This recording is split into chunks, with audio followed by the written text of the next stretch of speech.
Most of us have the whole idea of discipline completely wrong. We think it's about being this relentless, perfectly consistent machine.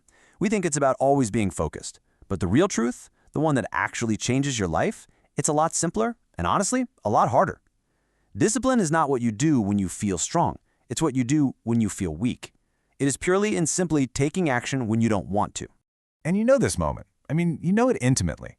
The alarm just screams at you. It's dark outside, you're technically awake, but your body feels like it's made of lead. And that's when the negotiation starts inside your head, right?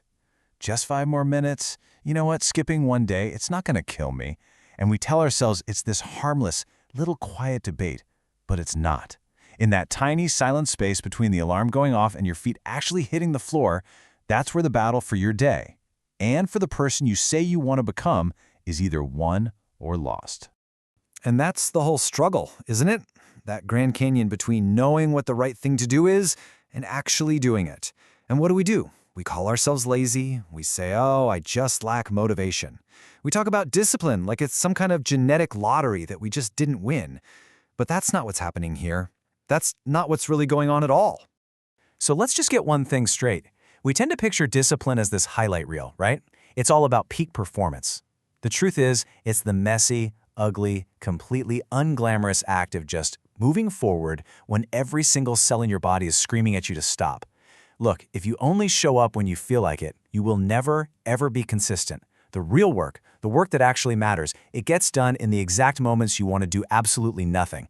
Now here's what's so fascinating about this whole thing. The struggle that you feel every day, it's not a moral failing. It is not a character flaw. It's just biology.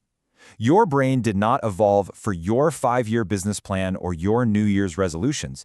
It evolved for one thing and one thing only: survival.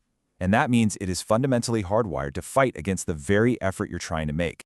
Deep down, at its core, your brain is basically a lazy hunter-gatherer. Its prime directive, its number one job, is to conserve energy at all costs. It craves comfort, it wants quick rewards, and it wants to avoid any kind of effort that isn't immediately necessary to keep you alive. It doesn't want to go to the gym, it wants the couch. It doesn't want to tackle the difficult project, it wants to mindlessly scroll. This isn't a defect, you have to understand. It's just your brain's base operating system.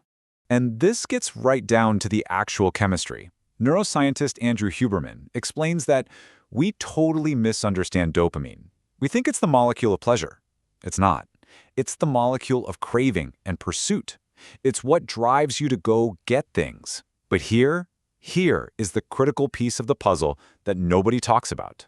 Dopamine is the direct precursor to epinephrine. And you know epinephrine by its other name, adrenaline. That craving you feel, it literally becomes stress in your body. So, think about that. That feeling of agitation, of anxiety, that restless energy you feel when you think about doing something difficult, we've all been taught to interpret that as a signal to stop, as a warning sign, but it's not. That feeling is the adrenaline kicking in. It is the biological system designed specifically to get you to move. For years, we've been seeing the starting gun and treating it like a red light. That stress isn't the barrier, it's the fuel. So if our own biology is kind of stacked against us, if it's geared towards comfort, how in the world do we fight back? Well, most of us reach for the same old blunt instrument, willpower. We try to just grit our teeth, white-knuckle it, and force our way through. But you can't win a biological war with brute force. You have to be smarter. Okay, so let's actually break down how to build a better approach. Willpower, it depends entirely on how you feel. It's like a phone battery that starts at 100% in the morning and is drained by every single decision you make all day. A system, on the other hand, is a structure you build.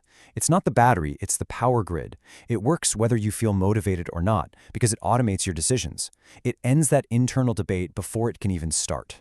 And this quote from James Clear it hits the nail on the head. The most disciplined people on the planet are not superhuman.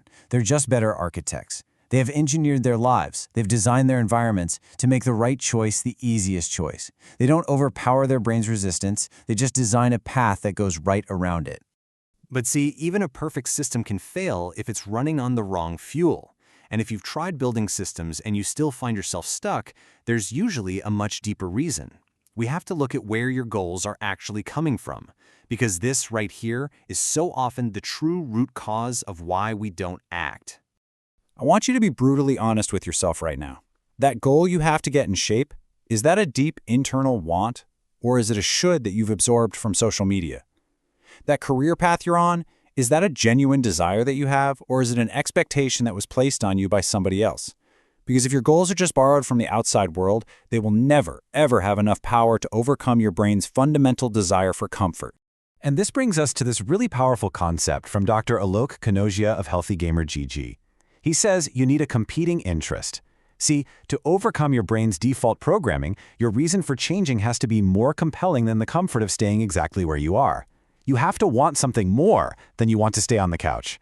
And it can't be some vague idea. It has to be a deep, authentic, burning desire.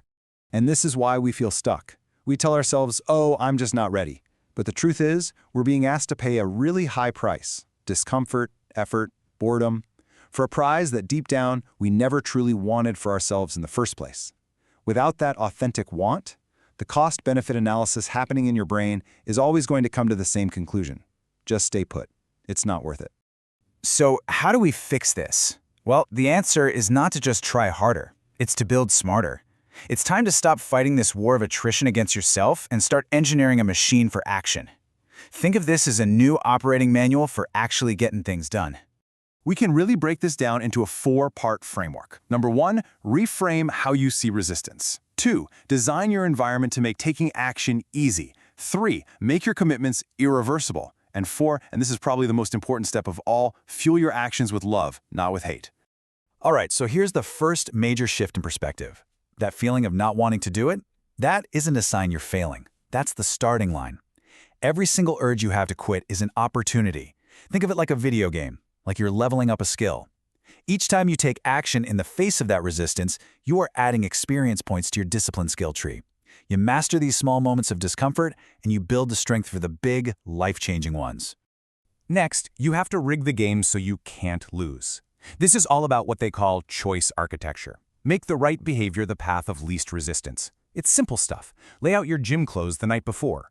Put the book you want to read on your pillow. You have to lower the barrier to entry until it's almost laughable. Don't commit to a 1-hour workout, just commit to putting on your running shoes. Make that first step so impossibly easy that even your lazy brain can't say no. The goal here is to just kill that daily negotiation that happens in your head. Your brain thinks in 2 categories: things that are reversible and things that are irreversible.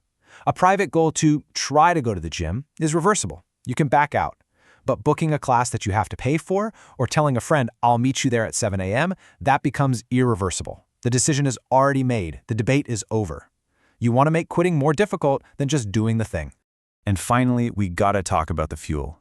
You can use fear and shame and self-hatred to get started. A lot of us do. But that fuel is toxic, and it will always, always lead to burnout. Sustainable discipline, it doesn't come from hating the person you are today, it comes from loving the person you are trying to become. Fear is a fuel that pushes you from behind, and it burns you out. Love is a fuel that pulls you forward and allows you to expand. So in the end, the battle for discipline isn't one with more grit. It's not one with more willpower. It's one with more intelligence. It's all about understanding the machine that you're working with, your own brain, and building a system that honors its rules instead of constantly fighting them. You don't need to be stronger. You just need to be smarter. So I want to leave you with this question, and be really honest with yourself. What is that one recurring moment of resistance for you? That one hurdle that just shows up every single day? Using this new manual we just went through, how could you re-engineer your approach to it? How could you make showing up obvious, easy, and totally inevitable? Because that's where the real work begins.